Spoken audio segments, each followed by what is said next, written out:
Good morning, everyone. Thanks for joining one of the first technical presentation for the CX Energy Conference. My name is Hardy Miani. I'm working as an energy and decarb project manager with Bauman Consulting. I have been in the industry for almost 8 years, working on energy audit, retro-commissioning, and commissioning-based projects across the states. Along with me, I have Jacob Terry, who is my co-presenter. Yeah, I'll just take a moment to introduce myself. I'm Jacob Terry. I'm the director of CX Alloy. Have been working at CX Alloy for over 20 years. Well, I mean, it wasn't called CX Alloy 20 years ago, but my focus day to day in that role is on the product development side. So, go ahead. So the presentation is based on the leveraging technology for efficient data collection and energy audit process.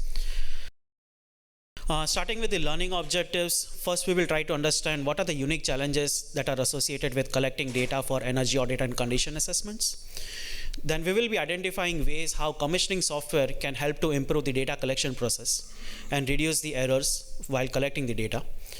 Review the case studies that demonstrated the failed or challenged approaches and the reasons that approaches didn't work while starting with the data collection, and what are the benefits that we achieved through the successful integration of commissioning software into the energy audit and condition assessment process. So before we get started with the presentation, we need to first understand why data is important in current world. So starting back, like going back in the history, like almost 15th century. So back in 1492, Christopher Columbus, one of the Italian explorer, he was on a mission to find what is the alternate route to find Asia. So he sailed across the Atlantic Ocean in search of a new route for Asia. So at that time, there was no Google Maps. So he had to refer to the calculations that were done by other geographers. So at that time, Christopher referred to the calculations that were done by a Persian geographer with the name of Alfranagus. But one of the mistakes that Christopher made was he did not convert the unit system from Arabic miles to Roman miles, resulting in a wrong calculation of the circumference of the Earth. And instead of identifying the route to Asia, unfortunately, he landed in America. So this is something like a minor miscalculation can lead to a problem at a later on. Coming back to 20th century, Mars Climate Orbiter mission that was launched in 1998 by NASA. The main goal of this mission was to understand the Martian climate and to understand how the climate is on the planet Mars and deliver a groundbreaking discoveries. But again, there was a critical software error where the system did not convert data into metric system, due to which the Mars orbiter did not go into the Martian climate, but instead crashed on the Martian planet itself. So this minor issue led to a loss of $193 million for the NASA. So this is a small error. Like scientists like NASA are making this type of small errors. Now let us try to understand how can this type of error can be impactful in the energy industry. Starting with building energy performance standards. We all know there are a lot of jurisdictions who have started with building energy performance standards where all the properties that are above certain square feet, they need to comply to meet the energy performance standard. They look into the emissions, the utility bills, and if they don't comply, they are penalized. For example, in Washington, DC, if you don't meet the BEPS compliance, each building that is about 10,000 square feet, they need to pay $10 per square feet as a penalty. So if you have a property that is 10,000 square feet, you are penalized for $100,000. But what if the building is complying, but the data itself is wrong? They are not reporting it correctly in Energy Star Portfolio Manager, due to which they now need to pay penalty for that. Next is while working on energy efficiency projects. Most of us, I would assume, are working on one or two energy efficiency projects. Everyone knows how data is important. Like if we get a wrong motor data rating or the operating hours, it messes up the entire calculation for us. Even if we get a wrong cost, right, it messes up the return on investment. So that's why having a proper data is very important. be it we work on energy audit, retro commissioning, or monitoring based commissioning projects. Next, focusing on environment, social, and governance, the ESG, where a lot of companies have set a goal for by 2030 or by 2050, they want to be net zero, right? And due to which they look into what are the emissions that are coming out. They look into the sustainability efforts that are being put in. They look into the renewables. But what if the data itself is wrong? All the resources in terms of the finances that is being put to meet the goal, either it will undershoot or overshoot the target because the data itself, like the baseline itself, is wrong to meet that goal. So this 3 areas helps us to identify, like data is certainly important for us to get started with. And that's why we need a very good data collecting tool that will help us to ensure that the baseline is correct before we get started with any of the project. So what are the key features that one should be looking when starting with identifying any data collection tool? So first, any tool should have a collaborative feature, which means if there will be multiple team members from different departments who will be working on a particular project. So we need to ensure that the tool is having a capability of collaborative and multi-user functionality. Second, the data should be able to be organized in a data management, and equipment tracking feature should be available. Third, it should be scalable and it should be capable of handling bulk data. Fourth, it should have a reporting capabilities. And fifth, it should have a capability to be cloud-based or mobile accessibility. So even if I'm doing an audit for a facility that doesn't have internet connectivity, I should still be able to collect all the important information that I need to get started with for my energy audit projects. Now let us try to understand what are the unique challenges that we face while doing the data collection. Starting with the traditional method of collecting the data with paper and phone. This is one of the most traditional method where we go with a sheet of paper, write down all the information that we need in order for us to get started with the energy audit. That includes when was the building constructed, what is the age of the equipment, the model number, manufacturer, what are the operating hours, how is the building condition. So all the information is something that we write down in a piece of paper. In parallel, we take our phone to collect all the pictures for any issues that we identify on site. But the unique challenges that we face is, what if we lose this paper, right? What if we don't understand the person who is writing? One of the major challenges that we face, like the person who is collecting the data on site is not the same person who is doing the engineering calculations in the office. Right? So that is something, there needs to be a proper information transfer when we are working on any data collection process. So the pros and cons of having a phone and a paper. Pros includes, it is not technology dependent. It is a simple and low cost way to collect any data on site. And it is familiar with everyone and it is easy to use. But the cons includes, it is a very time consuming task. Like paper and phone, both are two different stuff. There is no proper collaboration between the two. Like if I want to look the pictures that I clicked, what are the notes that are associated with it, right? So there is no proper communication between the two. There is a high risk of errors. Handwriting can be one of the issue, or it could also be like, what if I lose the paper when I'm traveling for any of the projects? Lack of organization and no real-time collaboration. If there are multiple people who are working on this data collection, there is no way we can do real-time collaboration using phone and paper. So this tool doesn't help us to solve any of the features that we are looking for a data collection tool for our energy audit process. So that was a place where we started to look into different softwares that are there in the market that can help us to combine the features that we are looking for, note-taking, and all the multimedia integration that includes the pictures, documentation that we collect on site. And that was a place where we started to use Microsoft OneNote. Microsoft OneNote is one of the Microsoft products that is being used widely in the industry, not specifically for energy audit, but for note-taking purpose when we are attending meetings. So this is a place, like this is one of the tools that helps you to create a checklist where you can upload multimedia files that includes Excel. You can take a picture and save an image over there. You can do an audio recording. You can upload a video. You can take all the notes that are associated when you're doing a data collection. And it certainly has a lot of features that includes like where you can highlight important notes that you will need during the data collection process. With this understanding, we started to develop our own energy audit template. All the template that we had as part of the checklist in the paper is something that we transferred into OneNote.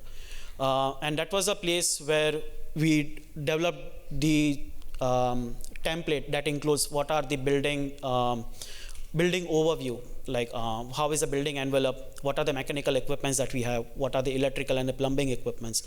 So this helped us to streamline all the data that needs to be collected in order to get started with the energy audit. And that is something that helped us. Like we started to take all the notes on site. Everything was working perfectly fine. And we were also able to click all the pictures along with the notes itself. So this is something that helps us, like all the pictures that we are taking, we have an associated notes coming along with it. So it helped us to avoid all the confusion that we had on site. But one of the challenges that we face, what if you go into a facility that has more than 40 air handling units, more than 15 rooftop units, more than hundreds of like terminal units? I can't use OneNote at that time, right? There will be a repetitive. We need to find a solution where I can use the same checklist multiple times. I can't do a copy paste each and every time using OneNote. Like if I try to integrate like OneNote as a data collection process for this project, like I need to scroll down a lot, and I can't specifically find specific information for one of the AHU. So looking into the pros and cons for the OneNote, it is a structured data entry that can be used. There is a real-time collaboration. So OneNote does have an option where you can share with your team members and do multiple data collection on site. There is a feature for multimedia integration, be it images, any PDF files, videos, everything can be uploaded into one app itself. And it is offline accessible. But the challenges that we face is it is not scalable. There is a risk of errors. Like suppose if there are multiple people working at the same time, there are chances like someone might delete the notes by mistake as well. It is lack of organization, and it is difficult to retrieve the history of the changes that were made. So these were some of the unique challenges that we faced. So in total, we were able to, so OneNote does help to identify, like solve 2 out of the 5 problems, but it still doesn't help us to manage the data, handle projects on a large scale, and it doesn't have any reporting capability as well. And that was a place. So in my career, I work on energy audit and commissioning based projects as well. So we have been using a lot of commissioning softwares in the industry. So we had a mindset like we can use commissioning software only for commissioning based projects. We cannot use it for other service area. And that was a place where we started to do out of the box thinking. Why not integrate a cloud-based commissioning platform into the energy audit process? So that was a place, the first step that we did was to add all the team members who are working in the energy audit project into this commissioning platform, right? So this includes all the building engineers, property managers, the engineers who are working on site, and any contractors. Everyone is into one platform itself.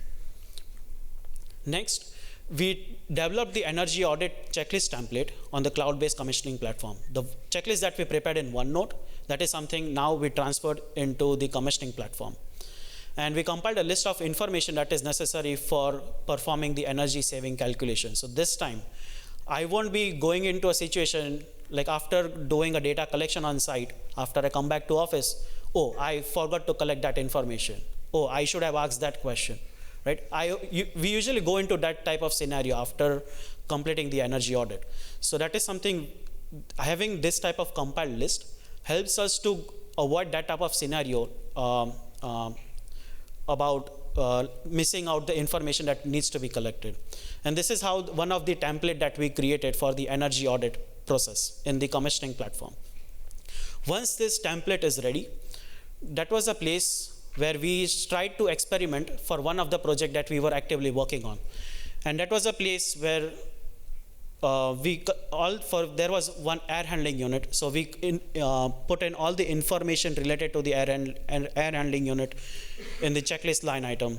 It includes all the fan motor rating, how is the filter condition, whether there are any overrides, what are the sequence of operation. All those things were being verified on site using the commissioning platform.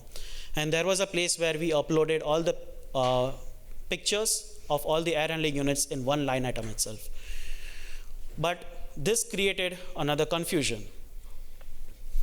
Now, when I looked into that one particular line item, there were 36 images that were uploaded in one line item itself. And when I was working on the energy saving calculations, now I don't know which nameplate picture refers to which AHU. This created a lot of confusion for me. Now, how do we solve this type of problem, right? So that is the place where we coordinated with the client to get the equipment list and drawings to prepare for the audit in advance. So now, instead of me going just randomly, like I'm ready to collect all the data, now I'm going well prepared. I will be coordinating with the client in advance, like if they can provide us with the inventory list or the drawings that they could have, and I can prepare the, that is a place where I will do the high level energy audit and prepare the equipment list in advance. So this is something that will help me to understand when, before I go on any energy audit, I will have a clear understanding what are the equipments that I will be looking on site. There will be a very less last moment changes, but at a minimum, I will understand at least 95% of the equipments that I have created out here will be there on site. And later on, we assigned all this standardized checklist to each equipment on site. So later on, we performed the energy audit or functional testing on site to identify any operational issues that were there for the equipment. All the relevant supporting documentations that are being collected during on-site, that includes sequence of operation drawings, submittals, everything can be uploaded into one checklist line item itself. So this is one of the example that for one of the retro commissioning project that we got started with, where we started with like what are the overrides and what are the set points for economizer that were there. So we took the picture as a baseline condition to understand what the condition was. Any issues that we identified, that was a place where we created issue for that particular equipment. Besides creating the issue, we also assigned that issue to proper person who will be fixing that issue.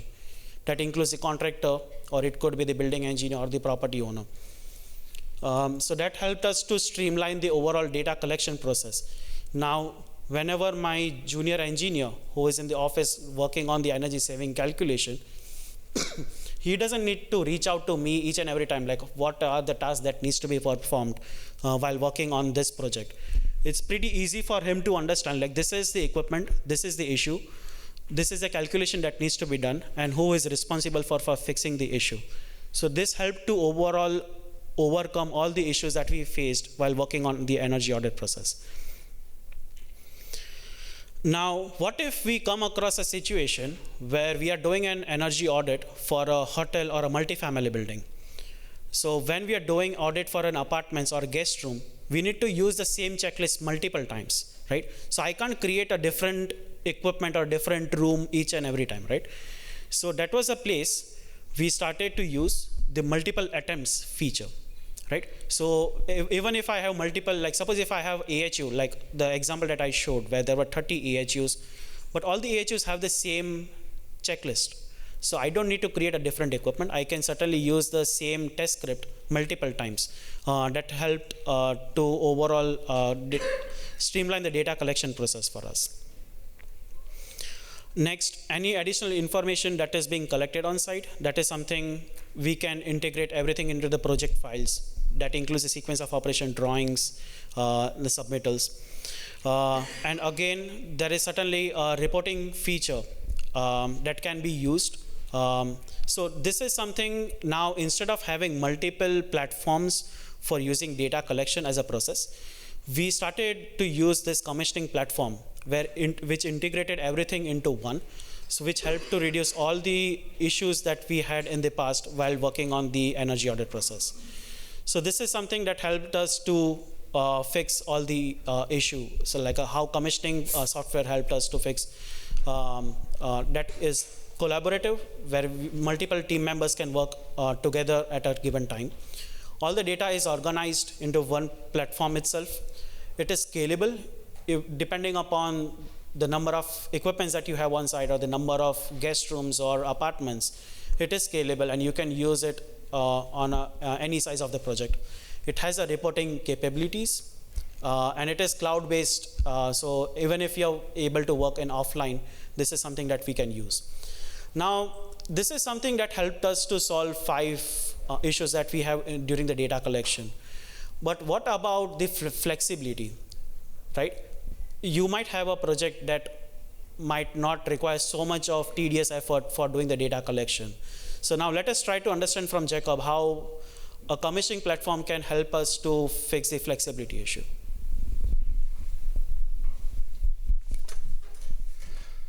Great, thank you, Hardy. Yeah, so it's an excellent question, right? So one of the things you might be thinking as you consider what Hardy shared here, right, is, all right, but that seems like it could be a lot of overhead for something that maybe doesn't really merit it, right? And one of the sort of general truths about specialized software like a commissioning software product is you're generally going to see this pattern where, and this is true of just software in general, right, is that the more flexible it is, the less specialized it is, and in reverse, the more specialized it is, the less flexible it is, right? And you're generally going to see it that those 2 green dots are kind of, align with each other as you move down back and forth around on this sort of 2 spectrums here.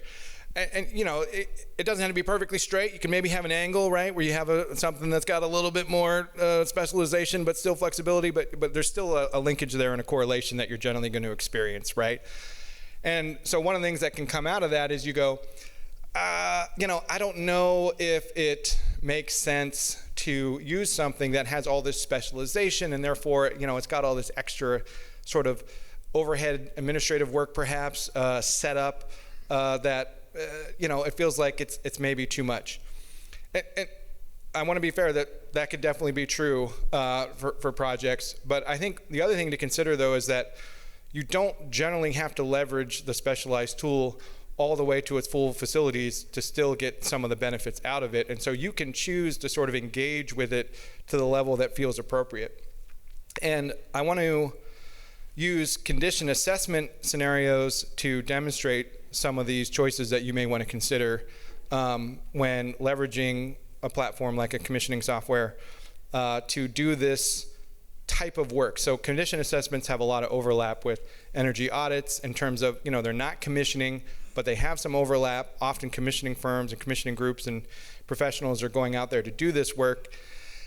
And it's, adjacent to commissioning. It's similar, it has some similar needs, but it's not quite the same. But you can, just like with energy audits, you can leverage a commissioning software to assist you in collecting that data. So we're going to go through 3 different condition assessment approaches across 3 different projects to demonstrate some of the different approaches you might take to collecting that data.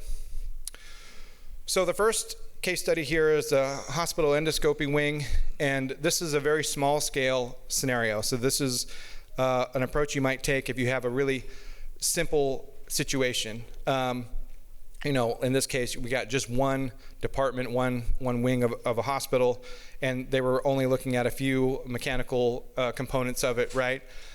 And the approach that was taken here was don't set up anything, essentially.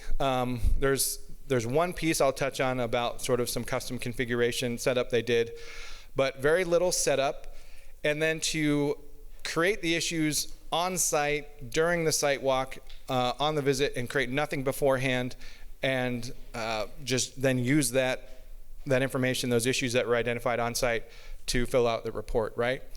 And to leverage a lot of, the documentation side of thing, similar to what Hardy was talking about too, the multimedia, right, is a lot of photos for verification. So for this particular one, again, the one piece of setup they did is they customized the issue statuses to capture a assessment, right? So you can see here what they used, replace in near future, unit in acceptable condition, replace in 5 to 10 years. So they customized those statuses. That was the only setup that they did. Then they went out on site and they created a single field observation report, and within it they had 14 issues that they identified in the MEP systems, right? So they created that report on site, they created the issues in it on site. The issues looked, I got a couple of them here. Again, only 14 issues, and the issues sort of varied in their level of specificity. So first, you can see this one, they're not even identifying a specific piece of equipment, right? So that first one says, there's not an emergency generator, that's just sort of a general issue. And then down below, they have this one that says the electrical room, distribution panel, and several other electrical panels, they're all good, basically, right? So instead of saying, well, electrical panel, XYZ, good. Electrical panel, ABC, good.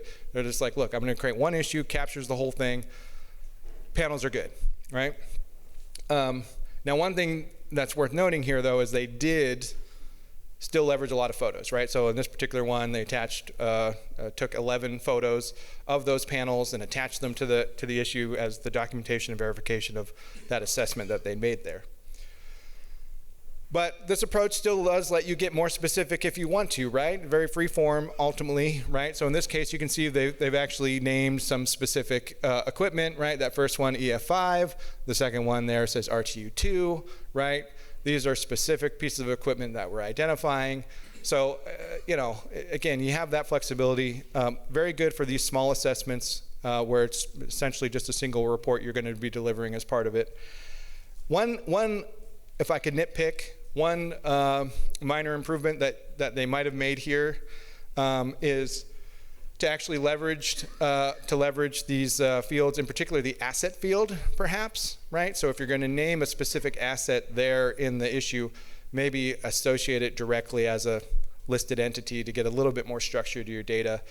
And the way that this platform works, you could add that piece of equipment on demand as part of creating the issue if you needed to.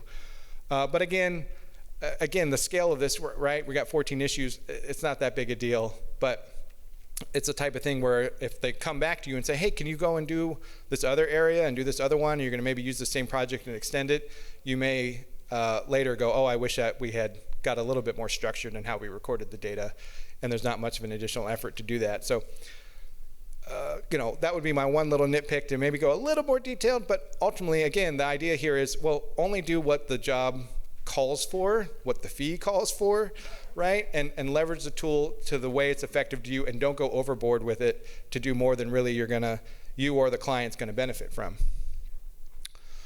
All right, our next case study here is, let's look at a university laboratory. So this one expanded out kind of the areas of the platform it was using. So here we have equipment and issues and tests that were used.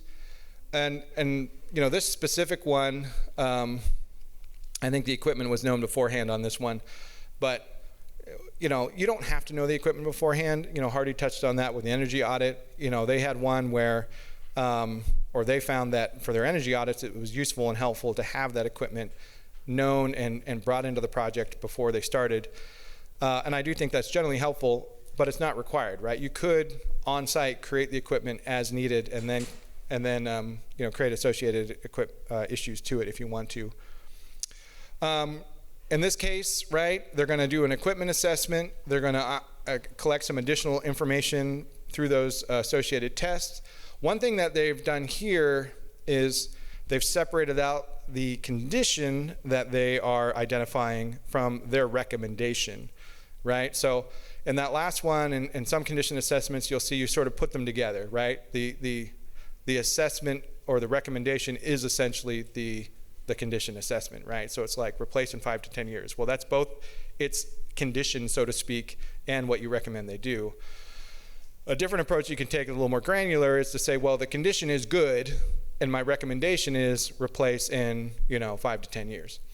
And the benefit of separating them like that can be that you could maybe make some judgments on the importance of the equipment, right? So in something where the condition is good, and it's not a very important piece of equipment, you might extend that a little further. Something where the condition is good, but it's really vital, you may say, hey, if it's not excellent, we should be replacing it in 3 to 5 years, right? Or something like that. So this is, a choice you can make about, again, what the project calls for, the level of detail that the client's asking for.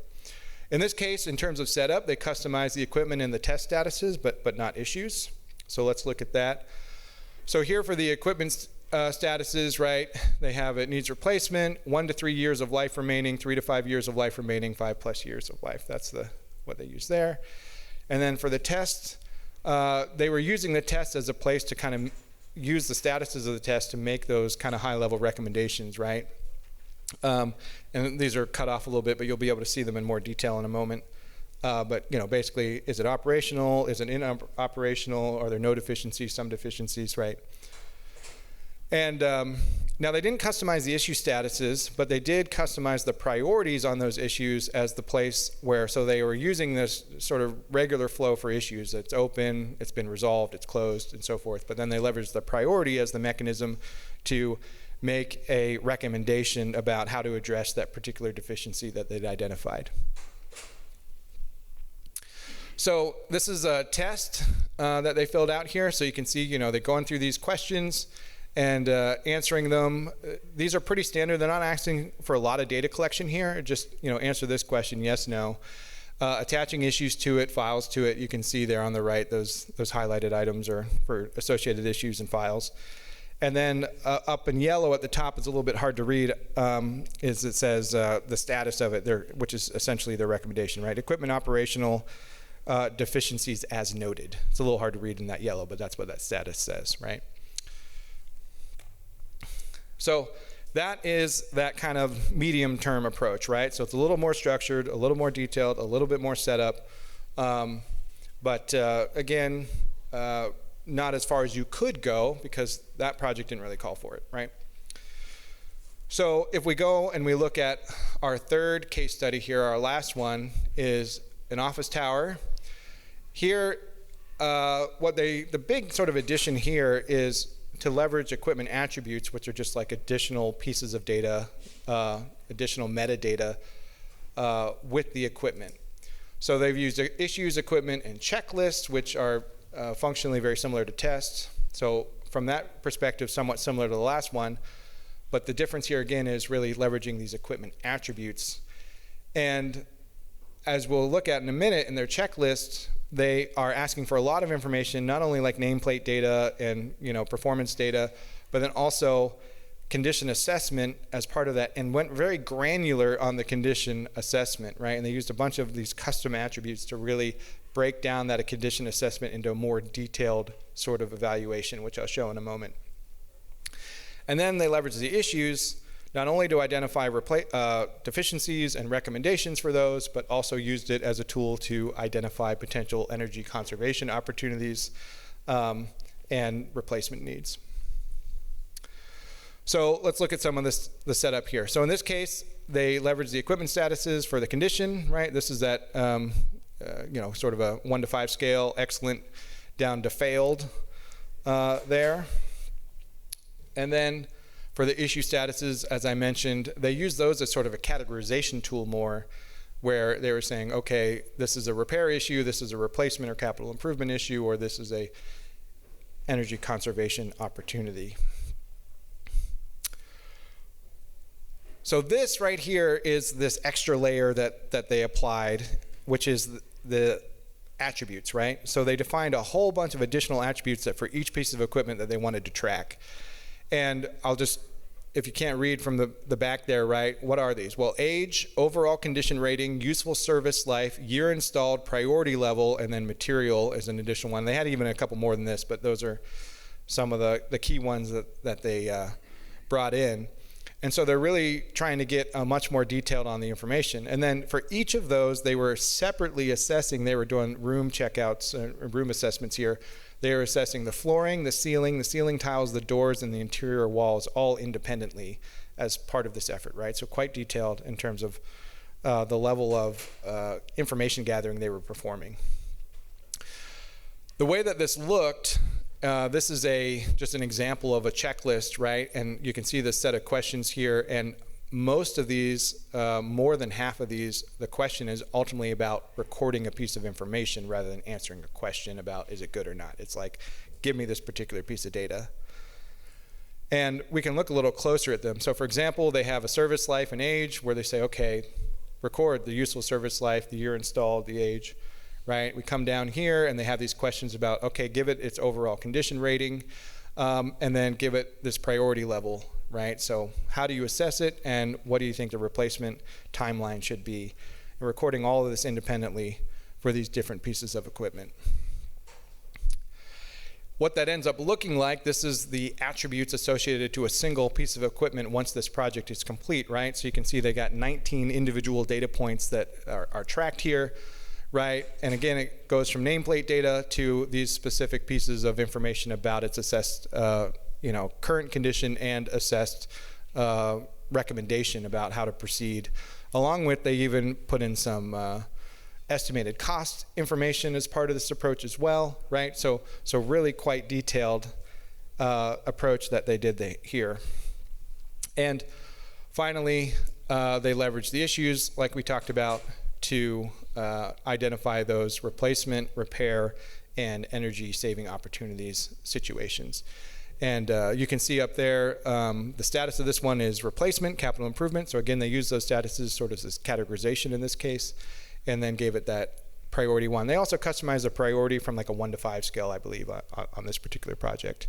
And they attached, again, useful at all levels of these approaches, in my opinion, is to, I'd suggest liberally can attach photos to it. Hardy sort of touched on this about saying that, by predefining for the energy audit what pieces of information they need, they would make sure they had all the appropriate information for the calculations later. Maybe not quite the same, but it got me thinking about taking a lot of photos is really valuable because going out to site is expensive, right? And if you take photos of lots of things and then you go, oh crap, I forgot to get that. Maybe it's in one of those photos, right? And then you don't have to go out on site. You can just open up that photo and zoom in maybe and go, oh great, there's that information that I was looking for. So I think generally it's better to defer to more rather than less photos when you're using tools like this. So my point is here that ultimately it's your choice, right? Don't get bogged down. I know as someone that works with people that are adopting commissioning software, sometimes they get really excited about the capabilities and they go, oh man, I'm going to do all of that. I'm going to create 100 attributes and record everything and all that. And you're going to like burn yourself out doing that. And you want to adjust your approach to what the project calls for, right? How much bandwidth that you have, how much bandwidth you've been paid for, right? What is that fee? What does it call for? What's the client asking for? And let's only leverage the tool to that extent when we need to, and let's pull back when we don't, right? And that's going to give you, I think, the best end result. And as a final example of that, I wanted to highlight and we looked at a couple of these already, but there's a couple of new ones here, right?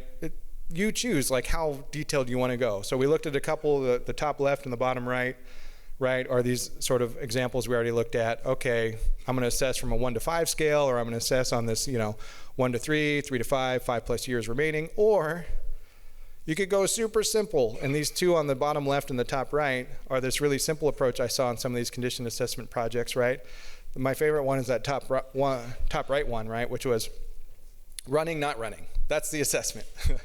This was a very focused condition assessment. I believe these were RTUs that they were evaluating, and they said, okay, I want to have, is it running or is it not running? That's all I care about for what I'm trying to track here, but let me record it in a structured way so that I can then carry that forward into further action if I want to, and I already have that foundation in there, right?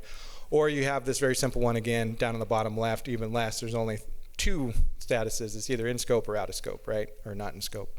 So again, only take it as far as the project itself calls for, and I think you'll find that if you take that approach and you don't get caught up in thinking, oh, I got to do it the same way every time. I got to use these, I got to record 5 different attributes for every single piece of equipment on this one when the project itself doesn't call for it. You'll have a better time, and you'll say, well, now I'm not overextending myself unnecessarily, but I'm still getting the benefit of having a consistent process, having consistent reports come out, right? Having my team that knows how to use the tool be able to leverage it effectively. And you kind of get, as I think, the best of both worlds, right? So you're able to regain some of that flexibility that you're maybe sacrificing for that highly specialized tool, and still getting the benefits of the specialized tool anytime that you need it or when it calls for it. I'm going to hand it back over to Hardy just to sum it up for us. Thanks, Jacob. So in conclusion, as we understood, accurate data is very important if you are working on energy audit or condition assessment projects. We understood how small error leads to big failures. So that's why precision remains a key when we are working on any energy efficiency projects. There are few limitations with the traditional tools that have been used in the industry. But again, as Jacob mentioned, it all depends upon depending upon the priority of the project and how flexible we want to be while working on the project. But again, with the traditional tools, organization, scalability, and reliability certainly remains an issue. Power of cloud-based platforms. It helps us to enable the structured, collaborative, and efficient data collection and reporting functionality where we can include all the team members working on the project into one platform itself. That will help us to enhance the overall efficiency of the final product that we will be delivering to the client. And last, choosing the tools strategically, depending upon what the budget is, how complicated the project is, and how flexible it is. Just selecting tool remains one of the top priority and specialized based on the project needs. That's it from the presentation. Thank you.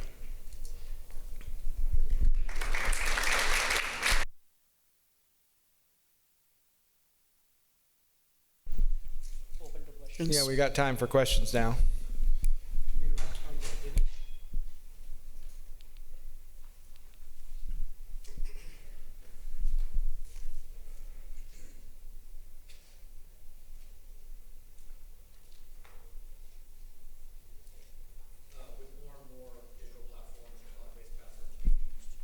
Is that on?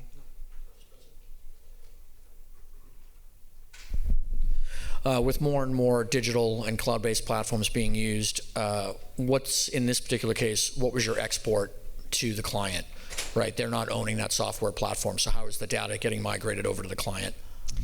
I know for a lot of these condition assessments, ultimately the end result was a PDF report that they were delivering. Hardy, what about you? So for the energy audit projects that I have worked on, so we usually do a functional testing for the retro commissioning projects. So we have prepared the test scripts and we usually attach as a PDF file of all the testing that we did on site. What were the equipment that followed the sequence of operation, what failed, what were the issues that were created, all the photo documentation for those. Those are something that we deliver as an appendix for the energy audit report. Did you find they were putting them into a CMMS system at all, or were they usually just assessing it and making decisions? We assess it as a part of the report itself, but there have been situations where there is one of the retro commissioning projects that we are currently working that will be going on for almost 2 years. So in order for the client to stay engaged, like what are the progress that we are making, it helps us to put in everything into one platform itself. That is something that has been very helpful while creating the report.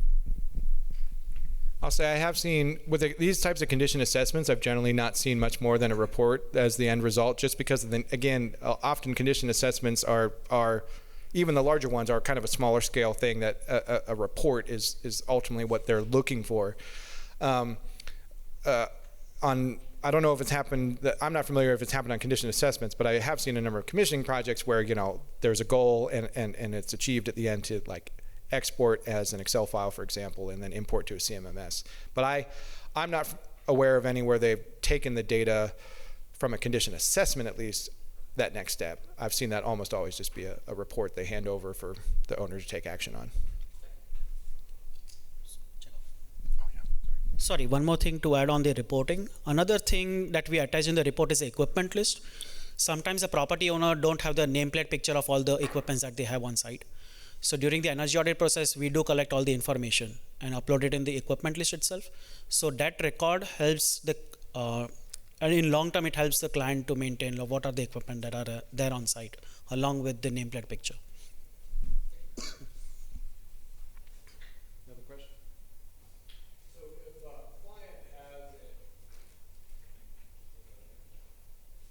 client has an FM version of their asset management preventative maintenance program, and they have you come in and they want you to do an analysis on a facility. Is that something that your team could assist in cloning the FM project into the CX Alloy for the initial build out with proper permissions given? Yeah, and I'd say, to keep it somewhat general, I bet a lot of the cloud commissioning platforms would have a similar capability. I know, speaking of CX Alloy specifically, is that, yeah, like we could pull in data from another system, or probably through an export import, we could get fancier than that if needed, of like known equipment assets that already exist right in a facility system for the purposes of running a condition assessment. Am I understanding that right, your question? I was actually asking about y'all's particular FM version of your product. If the client already was operating that database, could you guys just pull it out and help us set up the initial assets within a project just to kick us off? Like, yeah. If the proper permissions were given, could you just move it from one file to another? Yeah.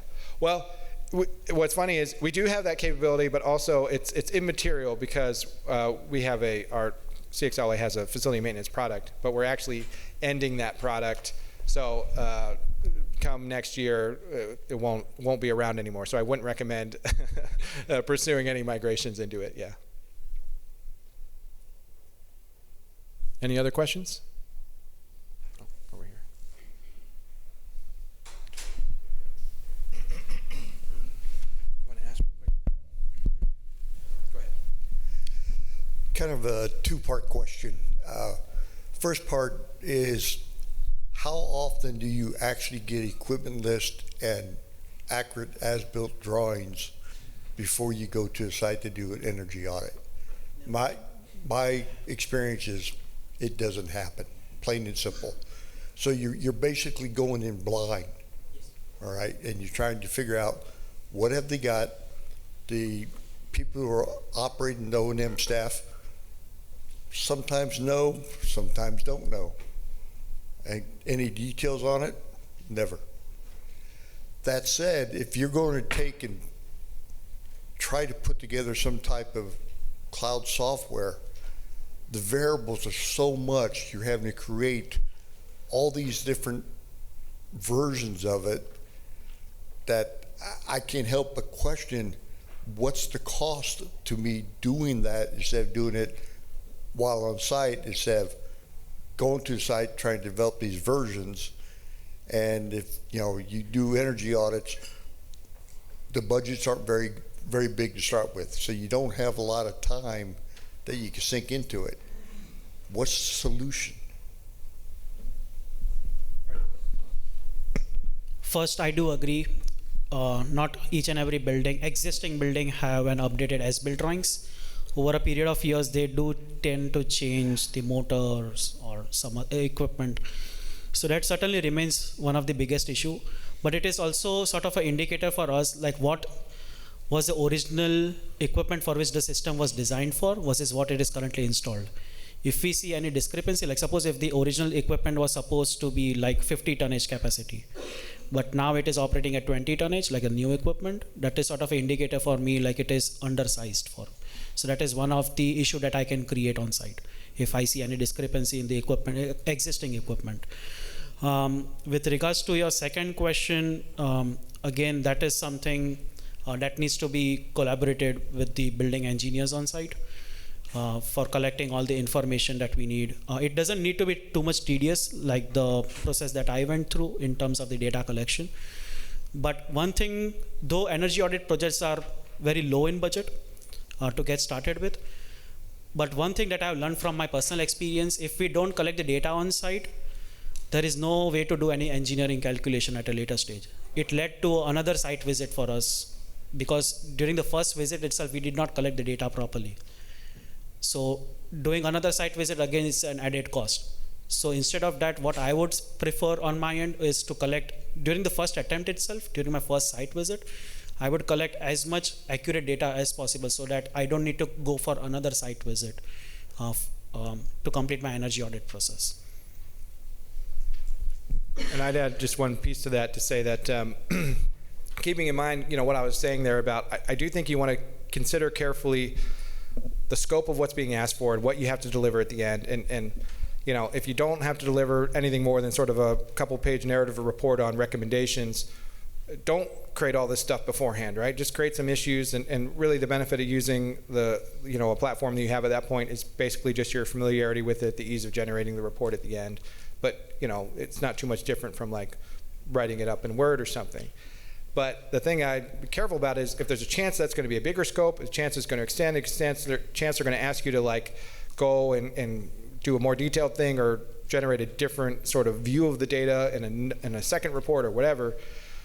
It's the same thing Hardy's saying. It's one of those, ounce of prevention is worth a pound of cure sort of thing, is that taking a little bit more effort up front to make that site visit as valuable as it possibly can, even if, I had to go and create a piece of equipment in the system and then add something to it versus just like taking a quick note on a piece of paper.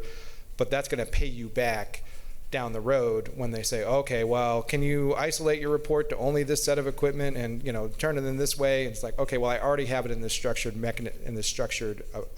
organization that's going to make it easy for me to do that. So I think that's the thing that I would consider is when you go, okay, maybe it's worth a little bit of that extra effort to set it up that way because I don't know what's coming down the line that they might ask for.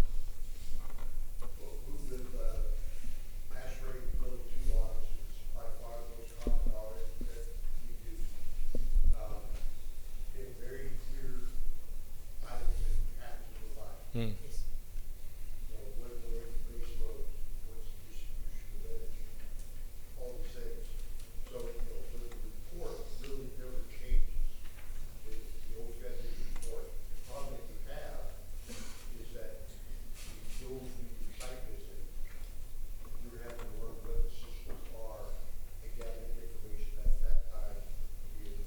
Yeah. And one of the big things with us, we work all over the country with energy audits, and you got one trip.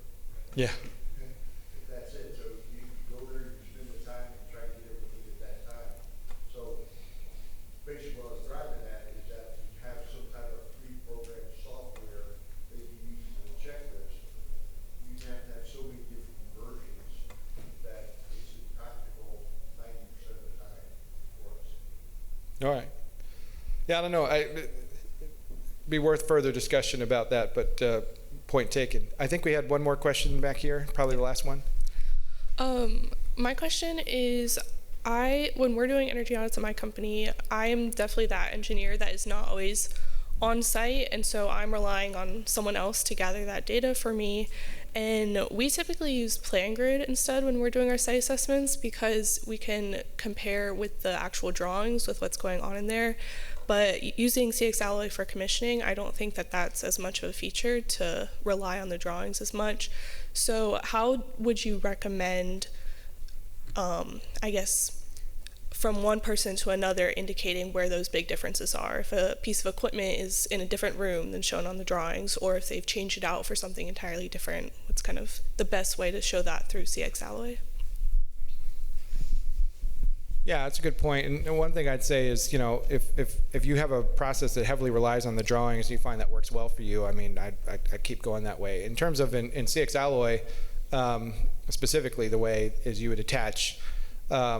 Generally, the way we see this done, we see this with design reviews as well, is you would attach image capture of that portion of the drawing, for example, or you would upload an image of the drawing and draw some annotations on it, right? Well, this is moved over here, or this isn't present here, a little cloudy border or an arrow or with some text. Those are the approaches we generally see. So it's ultimately an image, a photo attached to that item that identifies that as that portion of the drawing, rather than starting from the drawing itself. So, yeah. All right. I think are we good? All right. I think that's all. Thank you for your questions. Appreciate your time.